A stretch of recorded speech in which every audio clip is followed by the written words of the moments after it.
move on to the school feeding program, and from the Ashanti region, the caterers, I must say, who are on school feeding program, says that 97 pesos per child is not enough. They need 3 cities, and even with the 97 pesos, they are in over 1 year arrears. And so, but the big one is that they felt offended when, according to them, they were snubbed by the minister of the Ashanti region when they were petitioning him over the arrears. And now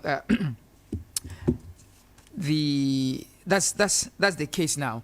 But the minister says that there's been some apology rendered to him from the caterers. He says that first the caterers did not follow the due process, and that's why he also did not give any audience to them. But at this point, 97 pesos, we talked about it yesterday, for our children, young ages who need a lot more nutrition to develop. 97 pesos in this time. Let me start with you, Theresa, on this one. This is the situation in Ashanti region. What's your take on that? It's very sad. What can 97 pesos buy today? Today, common granules, it's been tied in a rubber at 1 cedi, 2 cedis.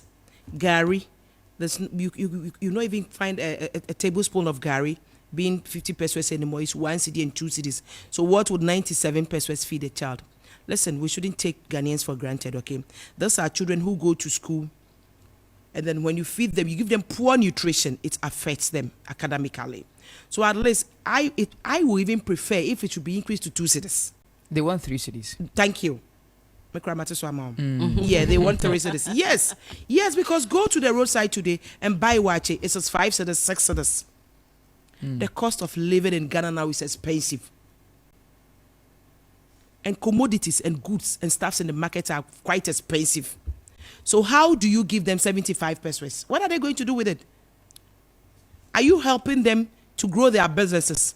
Or you are trying to do what? Put them in debt. And what do you expect? They go to the market and credit the goods. And after crediting in a year, you've not paid them. What do you expect them to do? And I'm sure nobody is even responding to their calls. So they have no choice than to do what? Do what they did. Although I'm not encouraging what they did, but that is the way to go. It's like a jungle. In the jungle where nobody is responsible for anything, we do what we want to do. Is that what you think is happening in this system now? Yes. Because how can 75 pesos, what will it do? 97. My dear, what's the name of the egg? 1 egg now is even 3 cedis. Cooked egg is 3 cedis. Uncooked egg is 2 cedis, 50 pesos. So do they give the kids food without meat or egg? Yeah. This is very terrible.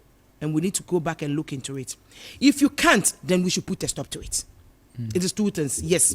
If you can't, just put a stop to the school feeding. Unless before you give birth and you want to take your child to school, in Ghana where we live now, you know it is your responsibility as a parent to feed your child. If government is trying to subsidize and it's not going well, let's put a stop to it. That's all. Rather than giving the children what they are not supposed to take. Food that doesn't have nutrients. 75 pesos. What is she going to buy? 97 pesos. Yes. How? Will it buy granules? Will it buy a tablespoon of sugar? No. So if you can't increase it to 3 cedis or 5 cedis, let's put a stop to it. Okay. Rather than giving the children some bad things. Today, when the kids go to school and they come back home, they are always sick. Why? Due to poor food being given to them in school. So please, it is 2 things. If you can't, put a stop to it. Okay. All right.